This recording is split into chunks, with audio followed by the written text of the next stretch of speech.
Quando Rondo finally spoke up about Lil Durk's recent arrest. And let's just say, he didn't hold anything back. Ever since Durk got hit with those serious charges, rumors have been flying about setups, betrayals, and revenge schemes that have rocked the rap scene. People thought Quando would stay quiet, especially since Durk's arrest is tied to a whole mess of drama involving Quando and his crew. But now, with Durk behind bars, Quando is speaking out and he forgives him. For context, Lil Durk, the Grammy-winning rapper and leader of OTF, got picked up by the feds at Miami International Airport on charges of conspiracy to commit murder for hire. The feds say Durk, along with 5 other OTF members, allegedly planned to murder a rival rapper. The plan supposedly went down in August 2022, when shots were fired outside a gas station in LA, hitting Quando's cousin, El Pab, who tragically died. Pab was days away from facing his own RICO charges in Georgia. For nearly 2 years, Quando has carried the pain of losing his cousin in that brutal attack,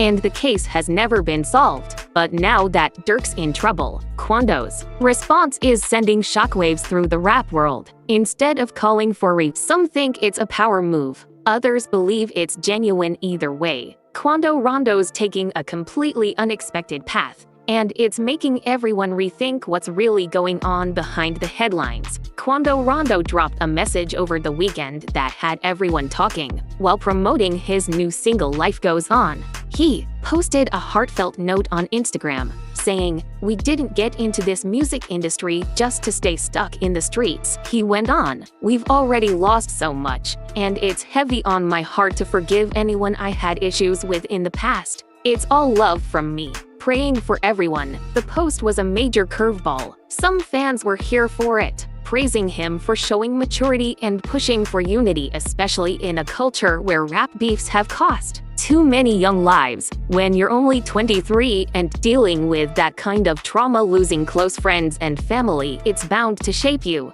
Quando knows that the same streets that made him could easily destroy him too, but not everyone bought into it. While some applauded his growth, others accused him of using his cousin's tragic death and Lil Durk's arrest as a way to plug his new track. Some even called him out for using Life Goes On to promote forgiveness, suggesting it was all a marketing stunt. On the flip side, plenty of people jumped into the comments to shout out, "Free Durk," and show support. The question is, was Quando's message about peace real? Or was it just a convenient way to spin the situation and sell records? People can't seem to decide. Despite the serious accusations against him, Quando Rondo's message left the rap world divided. Some are buying into his call for forgiveness, while others think it's all just a way to sell his new track. So let's break down the real gravity of Lil Durk's situation, because this isn't some small case. The feds aren't playing around. According to court docs, Lil Durk and 5 other OTF members hailing from Chicago and surrounding areas are facing massive charges, including conspiracy to commit murder for hire. The feds say Durk tried to flee the country right before his arrest, booking multiple international flights in a last-ditch attempt to dodge the law, but he didn't get far. The FBI caught him at Miami International Airport. The U.S. Attorney, Martin Estrada, didn't hold back either. He slammed Durk as the mastermind behind a brutal murder that endangered innocent people. Mr. Banks is charged with orchestrating a cold-blooded murder that resulted in the death of a rival's family member. Estrada said, not only that, the shooting went down in the open, at a gas station, in a busy area, putting countless lives at risk. Durk appeared in court in Miami but will soon be transferred to law, where he's facing a high-stakes trial. The charges are serious, and if he's convicted, he's looking at years behind bars or even life. The stakes couldn't be higher. Just days after Durk's arrest, Quando dropped his emotional track Life Goes On. Some fans are saying the song is more than just a new release, it's like a personal statement. In the song, Quando pours his heart out, honoring his cousin and all the people he's lost. But with the timing of it all, some are questioning whether this is truly a moment of reflection. or if it's just another way to ride the wave of the drama surrounding Durk's case to promote his music. So while Quando's pushing positivity, the timing of it all has people asking, was this a real message, or just another move in the game? Quando Rondo's Life Goes On isn't just a song, it's a raw look into the pain and scars he's lived with. And the music video hits even harder. Fans couldn't help but wonder if Quando had this track planned all along, or if Durk's arrest pushed him to release it sooner. Either way, the timing is striking, and many see Life Goes On as Quando's attempt to close a dark chapter in his life. Given his shift toward peace and forgiveness, it could mark the beginning of a whole new era for him.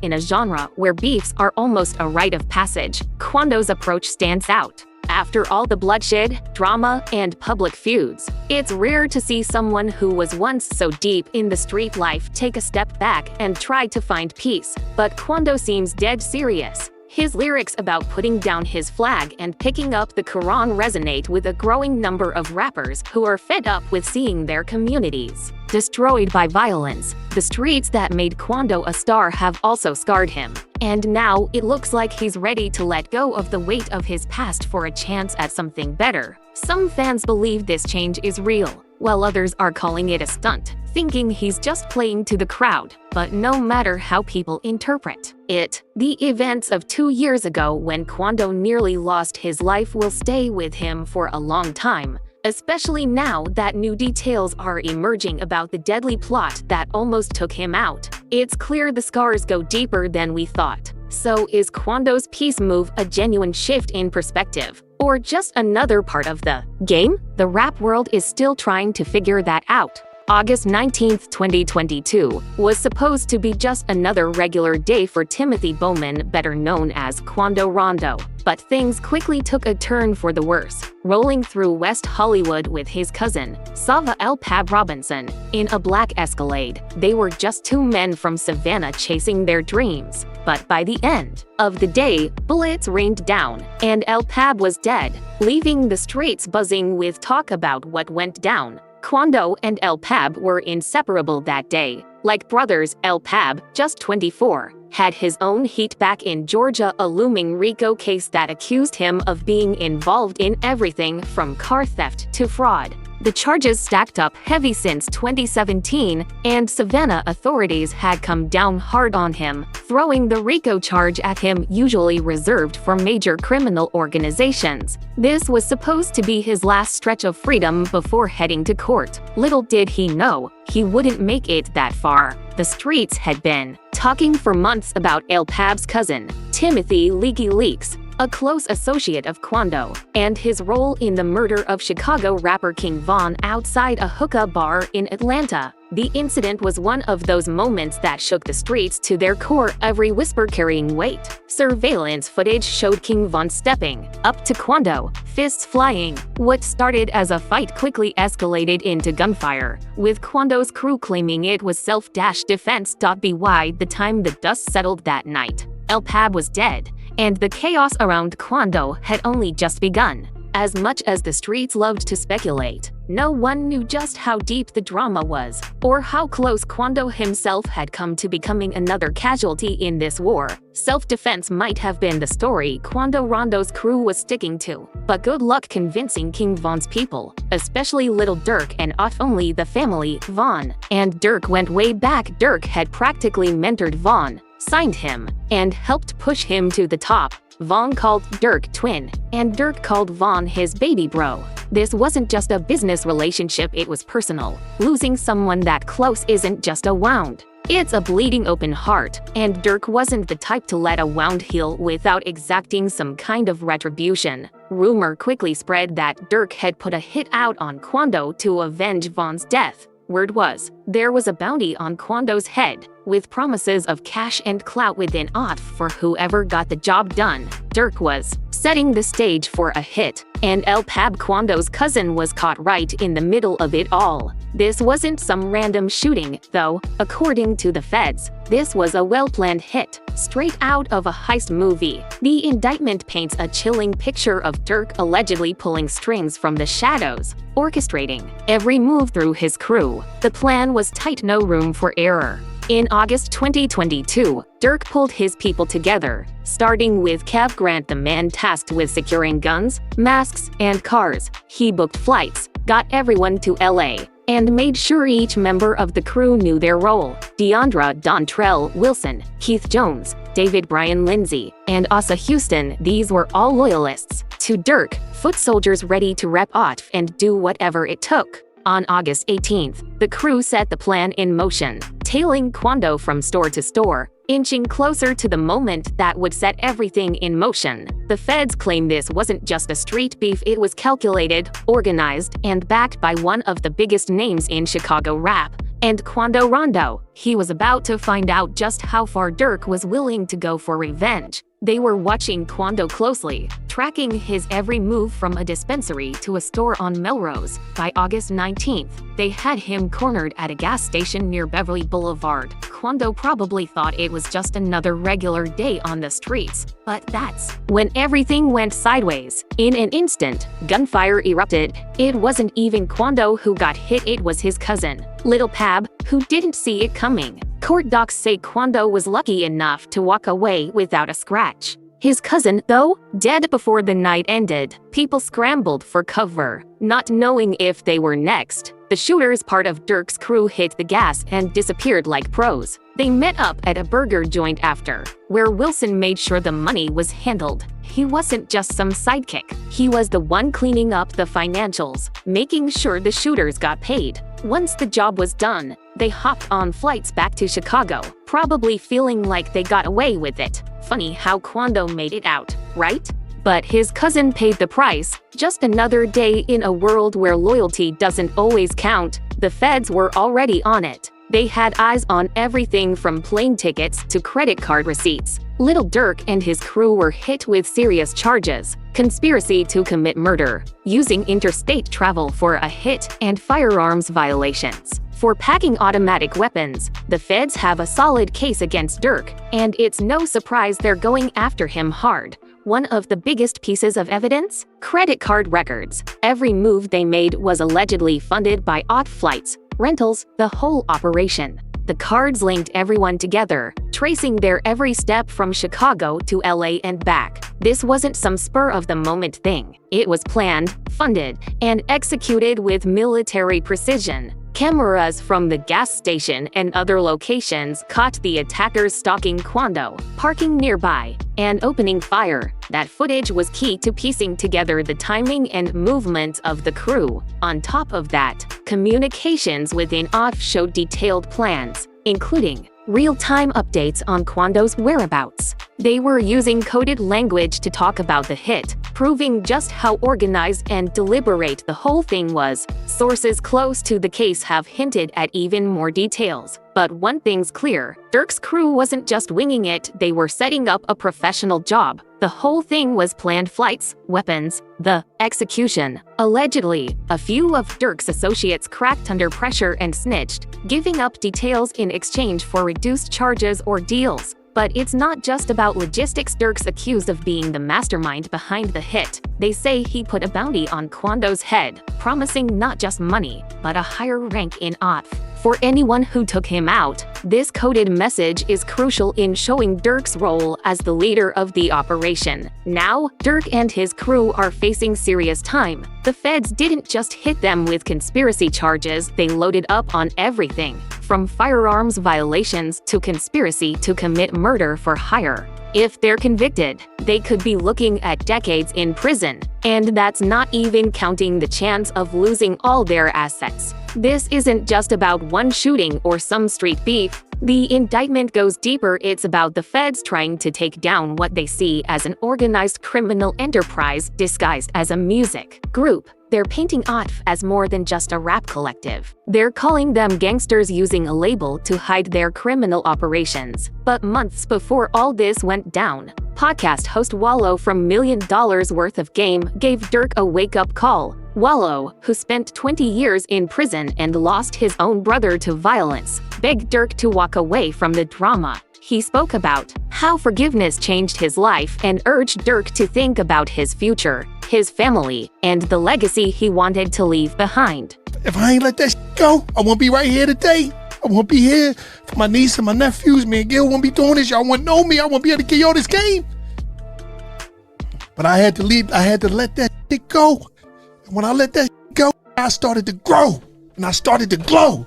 Wallow tried to make Durk see the truth. Holding on to revenge only leads one place: the grave or prison. Those words hit hard now, especially with the off crew facing heavy charges. Wallow's warning about the cost of loyalty couldn't be more real. Durk stayed loyal to King Von, risking it all to hold things down for him. But now that same loyalty has him behind bars. The crazy part, word is, one of Durk's own off homies, the ones he trusted the most, betrayed him in the worst way. Lil Durk's recent indictment has taken over the streets, not just because of the drama, but because it's all about betrayal. One of his own people, an off member named Jam, turned out to be a snitch. And this wasn't some one-time slip-up. Jam had been working with the feds for years. He had been gathering dirt on Durk and the whole off crew while acting like everything was all good. Here's how it went down. Jam had just finished a 12-year sentence for attempted murder when he got out in 2022. That's when he supposedly started working with the feds, wearing a wire and feeding them info straight from the off circle. This was right around the time when Durk was allegedly planning to hit Quando Rondo in retaliation for King Von's death. Jam sat back and watched it all unfold, feeding the feds intel the entire time. Other rappers, like King Yella, confirmed this too, saying Jam had implicated Durk in the hit that killed Quando's cousin, Lil Pab. What makes this betrayal sting even more? Jam wasn't just some random guy, he was someone Durk had known for years. Durk thought Jam was down for the cause, but it turns out he was playing the game the whole time. I heard somebody named OTF Jam, they said they've been calling him a rat. And basically he said, okay, I'm a rat. Well, watch this. That all this information that I know. Rat this, I'm gonna tell this, I'm gonna tell that. Turns out, Jam wasn't just hanging around, he was gathering evidence, keeping tabs on every move Durk and Otf made. Otf, which always prided itself on being a tight-knit family, was built on loyalty. They came up together in Chicago, with Durk putting them on the map. The whole squad stuck together through thick and thin. But for Jam, that loyalty meant nothing. After getting out of prison, Jam was living off Durk's support, getting cash, cars, and everything he needed. But according to DJ Vlad and Wack 100 in a recent interview, the tables turned fast. Vlad said Jam was talking all that real one talk while he was inside, bragging about how loyal he was, but as soon as he got out, he switched sides and started playing both ends to his advantage. Jam's betrayal was crucial in building the case that landed Durk in handcuffs. The feds say Durk put out a hit on Quando Rondo as revenge for King Von's death, and Jam was the one feeding them the details, from the coded language Durk used to how the money moved through Otf's accounts. Jam allegedly gave them everything. He even told them how Durk instructed the shooters to book flights and rentals under fake names to cover their tracks. The feds had been building this case for a while, and Jam's intel was the key. They used credit card records to trace the crew's movements, booking flights and rentals to get the shooters from Chicago to California, all to catch Quando slipping. And when the heat finally dropped, they had receipts, texts, and enough inside information to lock Durk up for good. Jam couldn't keep quiet. He wasn't just dropping random info. He was giving the feds a play-by-play of everything. He knew about the ski masks, the automatic weapons, the rental cars. The feds say Jam laid out exactly how Durk's crew was tracking Quando Rondo in Los Angeles, all the way to the gas station where the ambush went down. He even gave them real-time updates on Quando's moves, from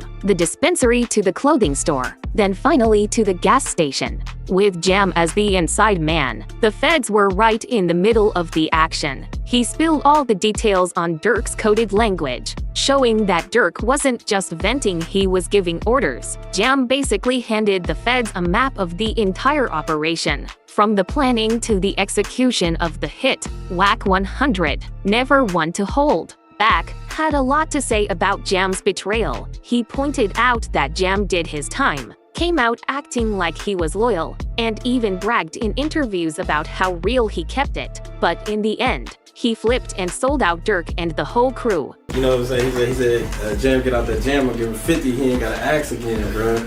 Like, you know what I'm saying? He ain't gotta ask shit, bro. He said he gave you 50, bro. You know what I'm saying? Jam played the role of a loyal guy, acting like Durk had his back, giving him cash and cars. But Wack 100 said Jam flipped, taking everything Durk had given him and turning it into fuel for the feds case. DJ Vlad and Wack 100 also pointed out how Jam's release from prison lined up almost perfectly with the murder of Lil Pab. They both suggested that Jam might have started working with the FBI the second he got out. That timing, it says a lot. Jam wasn't out here by accident. He was in the mix for a reason. By staying close to Durk, he could play both sides, rocking with Durk while secretly stacking evidence to take him down. According to the indictment, the feds aren't just calling out a music label, they're saying it's a hybrid organization, part rap crew, part criminal outfit, operating under the guise of a music business.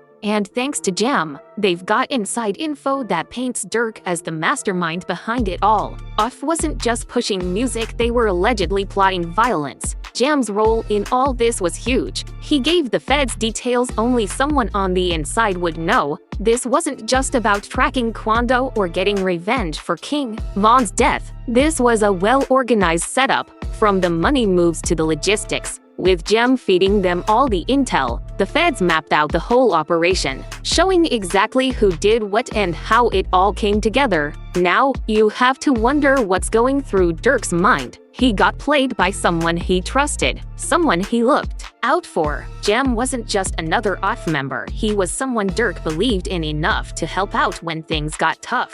And now that loyalty was a lie, Jam got out of prison. But instead of sticking to the code, he flipped the script and handed the feds everything they needed to take down Durk. For someone like Durk, who's always preached loyalty, this is a brutal betrayal. He looked out for Jam, took care of him, only to find out he was dealing with a snake in his own circle. Now, because of Jam's betrayal, Durk's fighting a case that could cost him his career, his freedom, and everything he's built. What's next for Lil Durk? His recent arrest for an alleged murder for hire plot on Quando Rondo has got people talking. Rumors are flying all over TikTok, with some even saying he might end up on the electric chair. Fans are losing it, posting what feel like goodbye tributes. But let's be real, California doesn't even have the death penalty anymore, so the whole electric chair thing is a stretch, but the arrest is still a huge hit to Durk's image. The timing couldn't be worse. He'd been working hard to build a new lane for himself, trying to turn his image around into something more positive. Just last month, he got the key to the village in Broadview, a symbol of respect for the work he's been doing through his neighborhood heroes. That honor was about showing kids there's another way out of the streets. But barely after the ink dried on that key, the village took it right back, distancing themselves from the rapper. They wanted nothing to do with him anymore. Facing federal charges, Mayor Katrina Thompson didn't hold back when talking about Durk. She made it clear that Broadview was about upholding the values of its residents, and dropping Durk was a no-brainer. They cut ties with him fast, like he was a bad habit. But it's not just Broadview. Durk's cleaned-up image has taken hits all over the place. He's got connections in Chicago too. Back in June 2023, he threw $150,000 into Mayor Brandon Johnson's political fund. That's not pocket change. The two met a few times, talking about how Durk's foundation could help uplift the community and what they could do for the youth in Chicago.